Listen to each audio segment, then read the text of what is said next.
Hey now, it's Ruben with Help Find the Others. How you guys doing? Again, as always, starting out with gratitude. Thank you to everyone that supports this channel by giving a thumbs up or subscribing or sending me a message or joining the Discord or just spreading the word. Whatever you're doing to help build this community with me, I am eternally grateful to you. So sorry I haven't had a video in a while. As usual, I don't know. It's hard for me to get motivated to do a video. Like I said, my focus is really just the podcast, right? I really like that. I really like having the discussion. I don't like just trying to come up with an idea that I sit in front of a camera and talk about. Um, I just wanted to get the ball rolling. I never really wanted to be the leader of this community, but anyway, I do have something to talk about today because the next episode of the podcast, Stan and I did without a guest. Well, actually, the next two will not have a guest, but the next one that you'll hear talks about a topic that some people in the community that watch my videos and listen to the podcast are into, but I know there's definitely some that either don't understand it or don't even like it. That is entirely possible, and that's cryptocurrency, which I know I've mentioned here and there. Um, but I don't know what the reaction has been from the community towards like talking about that. The culture and stuff around cryptocurrency, I pay attention to quite a bit. I've been pretty deep in the cryptocurrency culture for the last 2.5 years or so. And so forgive me if the next episode of the podcast loses some of you. If you're like, I don't want to hear about cryptocurrency. I want to hear about mescaline or whatever. I don't know. I know it's kind of a different topic from most of the podcast episodes, but I think it's a really important thing to start paying attention to. And so I wanted to put this video out to kind of explain why I'm going to frequently talk about cryptocurrency and possibly even at an increasing rate. But anyway, the reason that I think people should be paying, people in our community, in the Help Find the Others community, in the psychonaut community in general, the consciousness revolution, not even drug related, just the people trying to wake up, right? The reason that we need to be paying attention, at the very least, to cryptocurrency is because it's an opportunity for financial freedom. And I don't mean being rich, okay? So when I say financial freedom, it just means not having to worry about money. That could be as little or as much as that takes for you personally to get to that state where it's just not on your mind. Okay? Because a lot of consciousness expansion, whether it's with yoga or meditation or psychedelic drugs or whatever, it requires clearing your mind. That's what meditation is to, just let thoughts pass through you and not follow the train. So, if you don't have financial freedom and money is something that's on your mind, either in the future or current, if you're worried about I'm not going to have enough money when I retire, or if you're like I don't have enough money to pay rent at the end of the week or whatever, those thoughts are probably the hardest to get out of your brain, to clear your mind, to reach enlightenment or whatever. And it's you can avoid it in your everyday consciousness. You could be like, I'm not worried about that right now. I'm not worrying about that. But when you try to sit down and clear your mind, they are the most pervasive, I think is the word. Anyway, they are the strongest thoughts that come into your mind. And I know this personally, but I've talked to other people that it is a problem. And I think it's one thing that, whatever money issues I have, I think it's one thing that causes some anxiety and bad trips when I'm, trying to trip. Like, kind of, maybe I might not directly be thinking of it, but, it's just some kind of like background worry. Anyway, what I'm getting at is that if you don't have financial freedom, it's going to be very hard, if not impossible, to have the spiritual and mental freedom that is what we strive for in this movement, in this consciousness revolution. That's what we want. We want mental and spiritual freedom. And so we want that freedom from not only government and religious persecution, but also from ourselves. We want to be able to let ourselves be mentally and spiritually free. And if we're not financially free, that's a pretty tough road, right? So, I look at it that there's three things that hold us back from having financial freedom. The easiest to conquer, and quite possibly, especially in American society, the most common is greed. You could not have any debt and you could make a lot of money, but if you're not happy with what you have and you're not grateful for what you have, then you don't have financial freedom. And I mean, you could be talking about a multimillionaire. He's not financially free if he's not happy with what he has. So that's the easiest to overcome. And that's all just on us. That's on us to just be aware and be like, oh man. And, not only be aware of our situation, but be aware of other situations. If you can see that like most people are hurting and you're not, but you're unhappy with your situation, then you need to work on that greed and find what will help you, feel like you're a better part of what's going on, that you're helping and not just acquiring more and more stuff. Right. But the other two things that get in our way of having financial freedom, one is debt. That is, I mean, it's such a snowball effect with debt that it's such a trap, and whether it's done that way intentionally in our society or not, once you get in that, it's hard to get out, and it just dominates your thoughts. I know, if anyone's out there feeling that, I'm right in that boat with you guys, man, and it sucks, if it's student debt or medical debt or credit card debt, it's tough, and it is tough to get out from under, and it's tough to get out from under mentally as well. If it's on, even if you're working towards paying it off and you're okay with it, it's still there. And there's some guilt that goes along with it and all this. And all of those emotions and thoughts are very hard to work towards spiritual and mental freedom if those are there, if that guilt of depression is there. And so the last thing that affects our, whether we have financial freedom or not, is what I call wage slavery. Okay. And that's most people, even if you're not in debt, but you live check to check, or, you only have like $1,000 in savings and like you can never add to it because there's just bills that always come and blah, blah, blah. But you work full time, you're or more,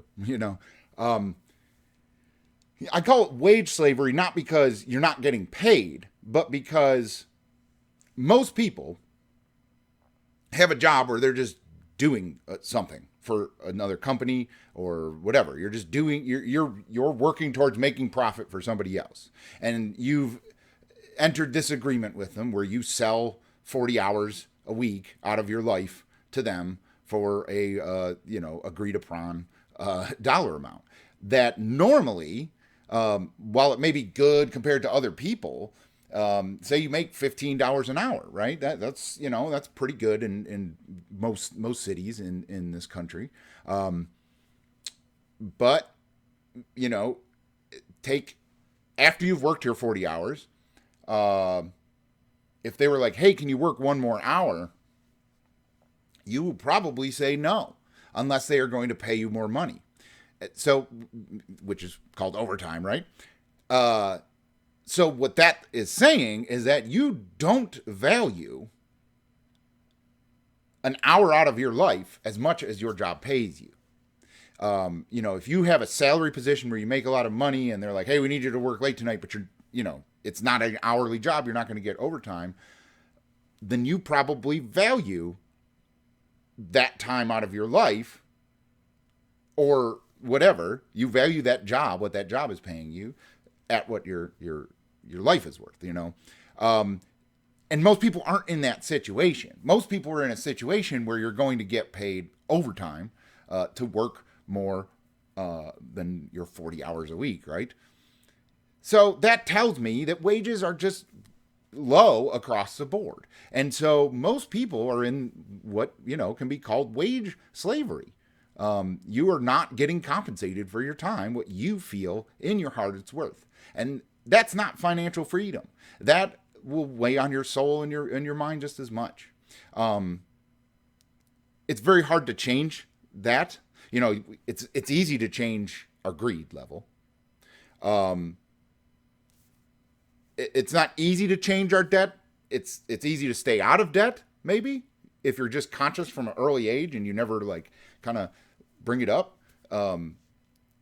It's relatively easy to get out of debt,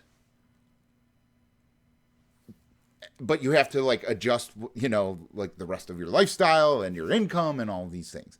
So it could just be completely out of your hand, depending on how much debt you're in, So, but to change the wage slavery and possibly the debt situation, there's a bunch of different things you can do. All of them are going to require some risk. The easiest thing to do, which isn't risky, is just get a job, work, pay off your debt, blah, blah. But if you're trying to, get through those processes quicker, you're going to have to take some risk.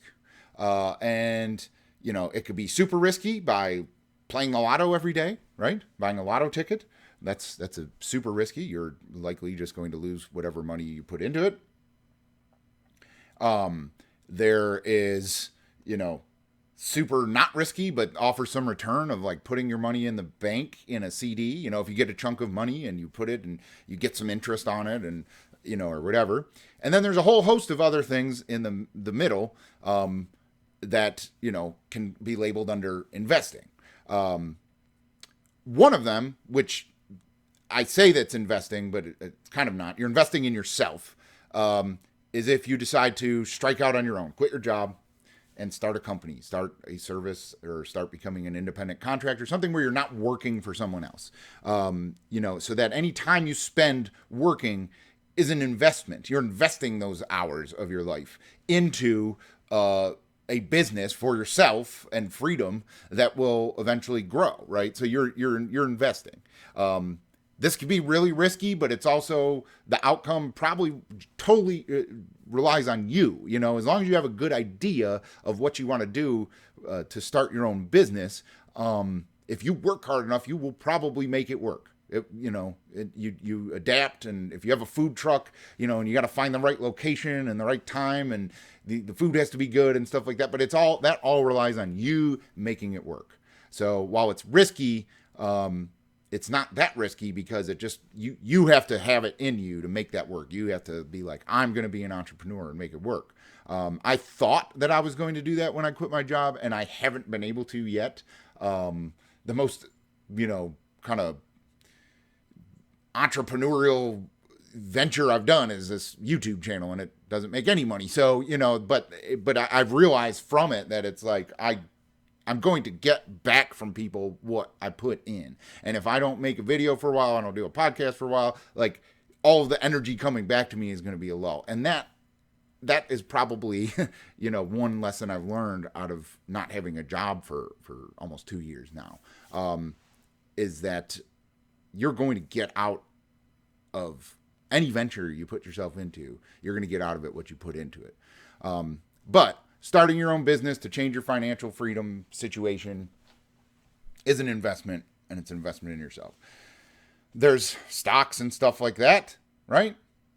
But the return isn't that good, and the infrastructure is built up so much around it that you either need a whole bunch of money to be able to put in to make enough to overcome the fees that they charge for trading or withdrawing or whatever.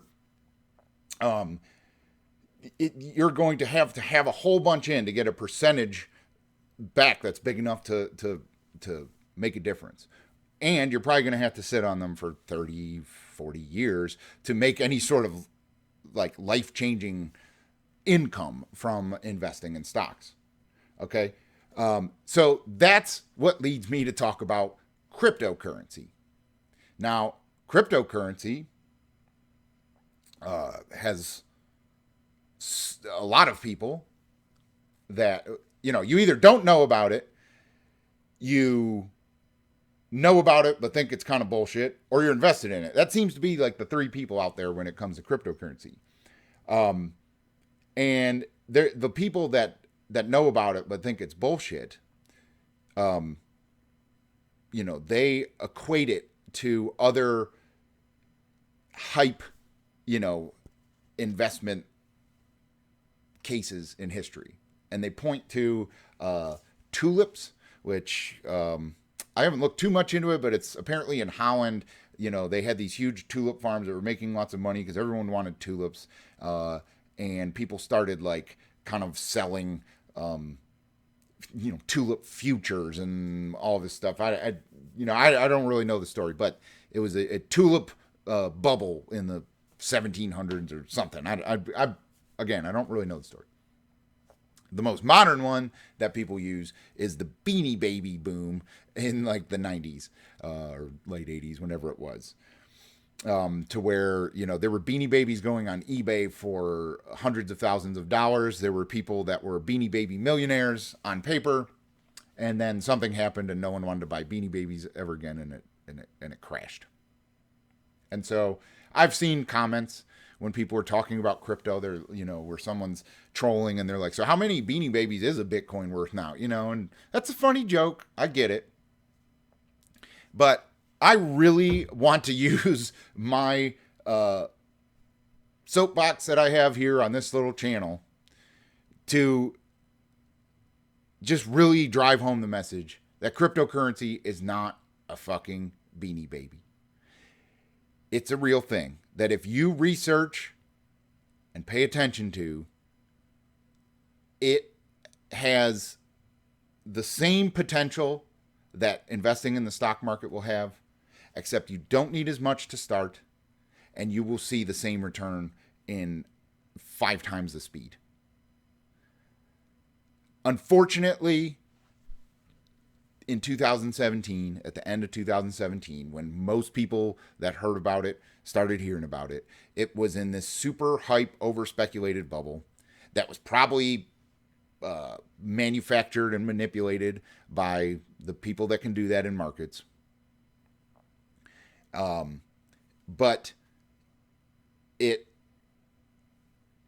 still here, okay? So it's crashed, right? But one Bitcoin costs more than my car right now, after a 90-something% crash. And I just look past all of the noise of the people that promised the get rich quick, scenario. If you were trying to get rich quick, that's what happened. You got screwed. You didn't get rich quick. That's very hard to do. It is very hard to have the the intuition to know when to make what move to be able to get rich quick in the stock market or in the crypto market. It is a very real thing. I'll get back to that. Why I wanted to say about Beanie Babies and tulips. And it is similar to cryptocurrency. It's similar to stocks as well. It's similar to anything that has a value. Gold can be similar to the Beanie Baby boom and market or whatever. And the reason I say that is because all of those things are essentially a term that I've seen that I like. They are essentially a collective hallucination or manifestation, in that society or a certain culture makes the value. They agree on the value. Nothing in this life has value, inherent value, aside from, well, nothing on this planet. There's definitely spiritual and emotional value, but nothing on this planet to humans has inherent value other than air, food, water, and land. Okay? Anything else has been totally constructed by society, and humans have agreed on the value. And any change in that value essentially is a hallucination, because nothing has happened to change the value of anything as the price is going up and down. It's just one person says, I'm not going to pay as much for this, or I need to sell this, I'll sell it for less, and then everything starts going down. And I came up with a good analogy, and I talked about it in the podcast. And a good analogy to show what I mean by a collective hallucination or collective manifestation is like the game, or whatever you want to call it, a Ouija board.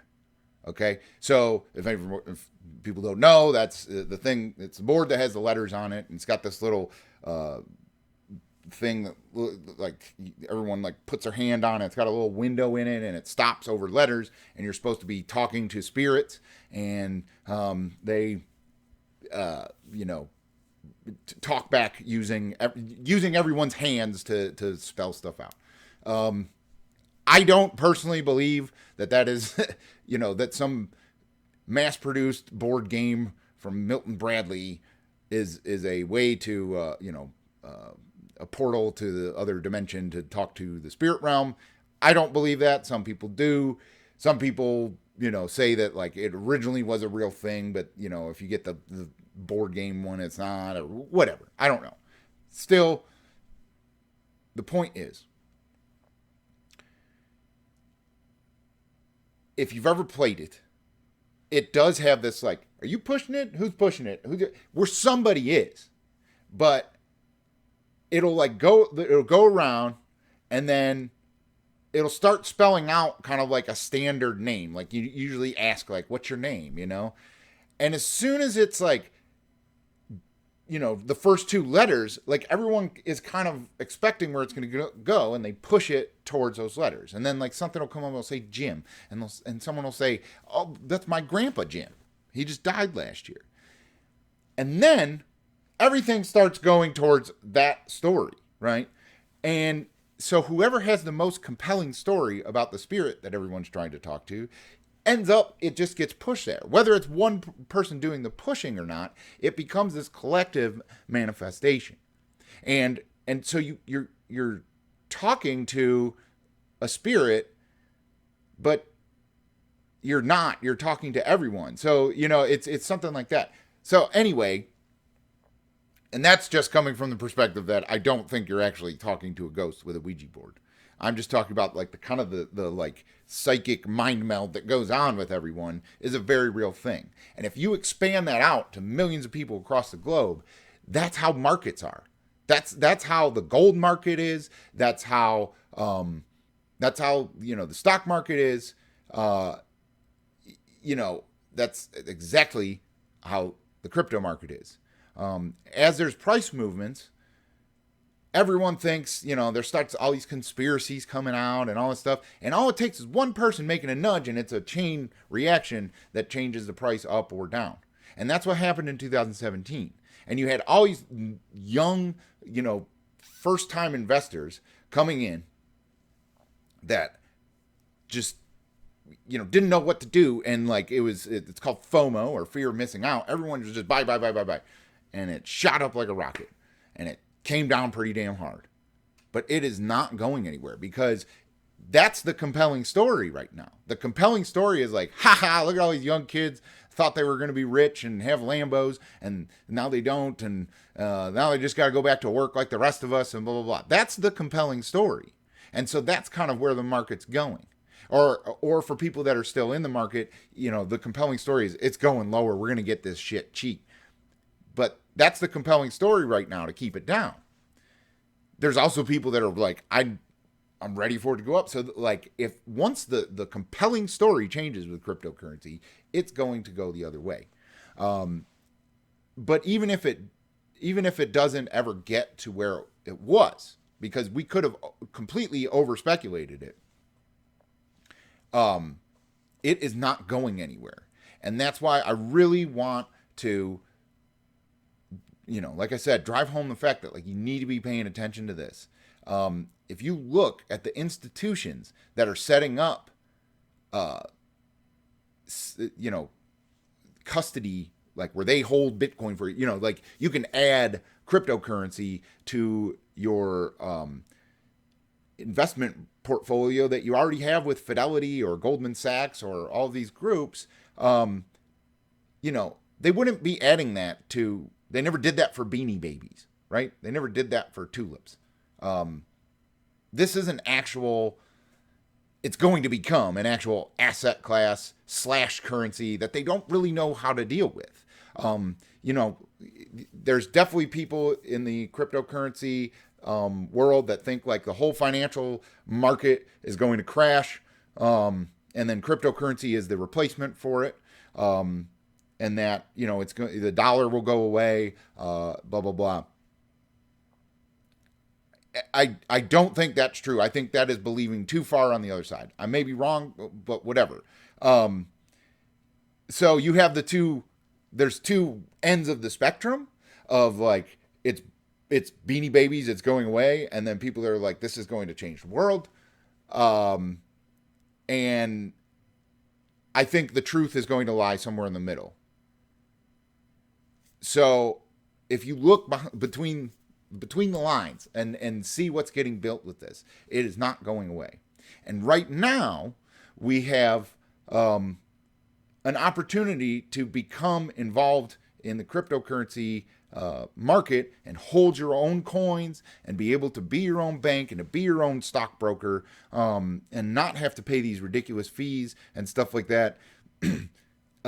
So it's a way to get on the ground floor of what will be the future of investing is right now. And that's why I think people need to pay attention to it. I don't think that you are going to get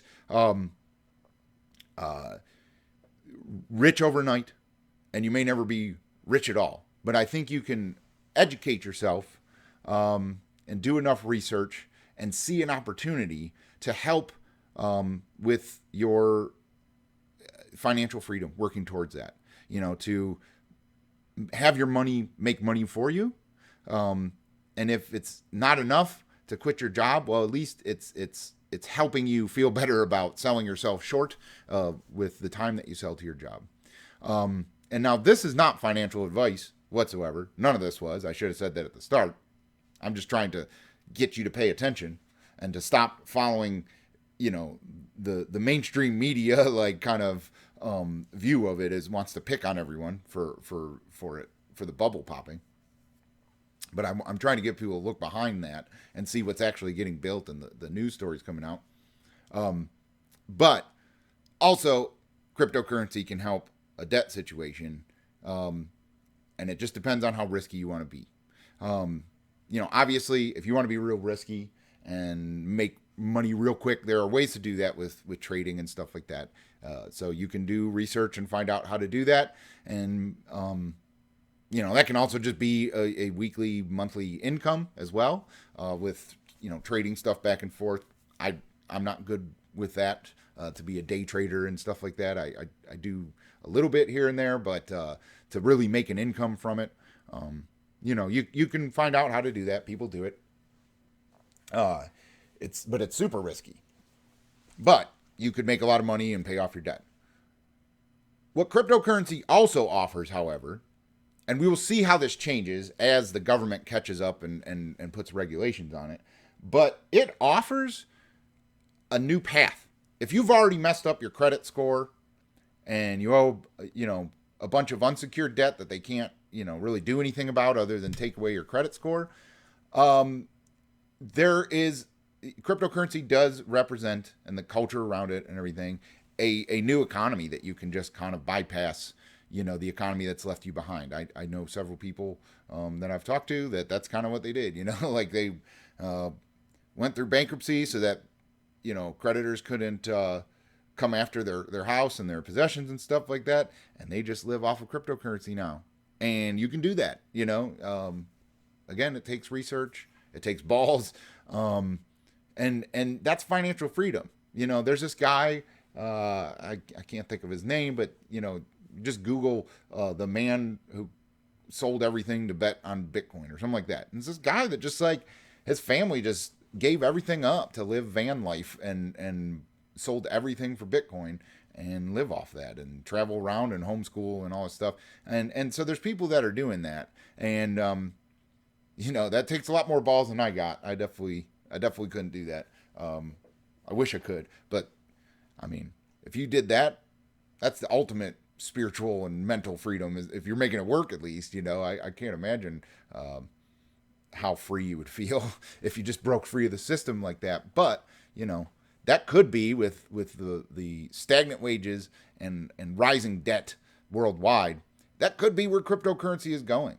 It's just an alternative. It's an alt economy, and the infrastructure that's getting built with the ability to use it to pay for things. It's getting built. And I mean, it's getting good, and it might not be so disruptive that it topples government-backed currency. A lot of people think that's what it is. That is, definitely the people that have been in crypto since before the news knew about it. That's definitely how they feel it's going to go, and that would be interesting if that's what happens. I don't know. I know just in life in general. Everything is never as dramatic as people think it's going to be, and it's never as bad as people think it's going to be. It's always in the middle. And I think that cryptocurrency is the same way. And well, in the podcast, I talk about my story. I won't, I'm going at half an hour here of rambling. Anyway, I won't talk about it, but, I've had to learn these lessons the hard way. So that's kind of why I'm trying to,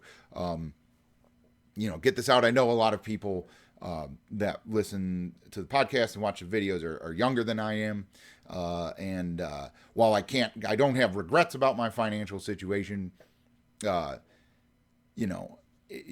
talking to younger people that have similar mindsets as myself is kind of like going back and telling yourself, like, don't be stupid, And so, I know if you're in your 20s and you're a broke college kid and stuff like that, it's easy to say, like, money's fucking stupid. I'm never going to have money, blah, blah, blah, blah.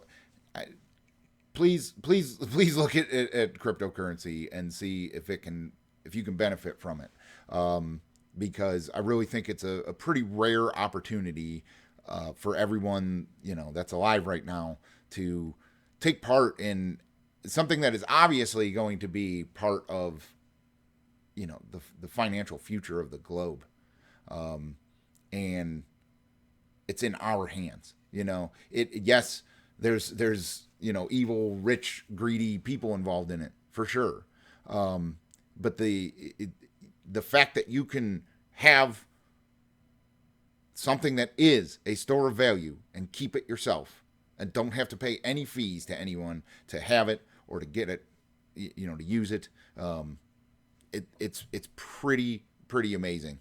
And I think regardless of how disruptive it is, I think it's already shown to be disruptive enough that governments and institutions are going to try very hard to block out the people that haven't got in yet and to make it so that it's a rich guy's club. If you look at Fidelity, just started they're the first, major institution to start their custody where they, you can invest in cryptocurrency that they hold. It is only available to select clients. Now that I'm sure those select clients aren't, people that work at a grocery store. They are going to let the rich guys in first. And then even if it is a manipulated bubble again, that's what they're going to do. They're going to get all the rich guys in and make them all money so that it shows, hey, look at how good it is to invest in our service. That's what's happening right now. So if you have your eyes open and you're paying attention, you can kind of, you didn't miss the boat. And it may not be as crazy as it was last time, but I think it's only going to go up from here. And so, anyway, I'm sorry about all that. I just felt motivated to talk about cryptocurrency. get random emails from my, from how much I do talk about it. I get random emails from people, asking about it and stuff like that. And I've gotten several this year already that I was kind of like, well, that's interesting. Why is that picking up? And so I kind of feel like the energy's kind of shifting in crypto. And so I don't know if that's what motivated me to start talking about it. But I also wanted to get out ahead of the podcast just to kind of warn everyone that doesn't want to listen to money and finances and trading and stocks and doesn't want to listen to stuff like I've talked about in this video.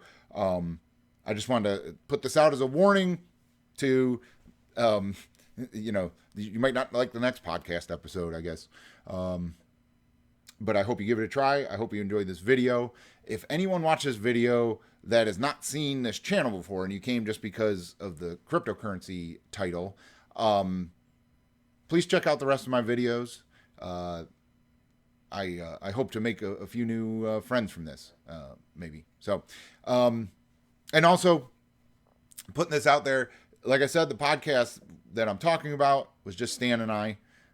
If anyone out there would like to come on and do a podcast episode to talk about a little more nuts and bolts and technical aspect of cryptocurrency that, understands the actual computer side of it, I have a very basic understanding of that, which, we kind of talk about in the podcast, but you'll notice that I'm nowhere near an expert when it comes to this. I just kind of see an opportunity and jump on it. Yeah, I would love to do an episode and talk to someone that has, can kind of tell us what this stuff actually is, I guess. Anyway, that's about it for today. Until next time, thanks for helping find the others.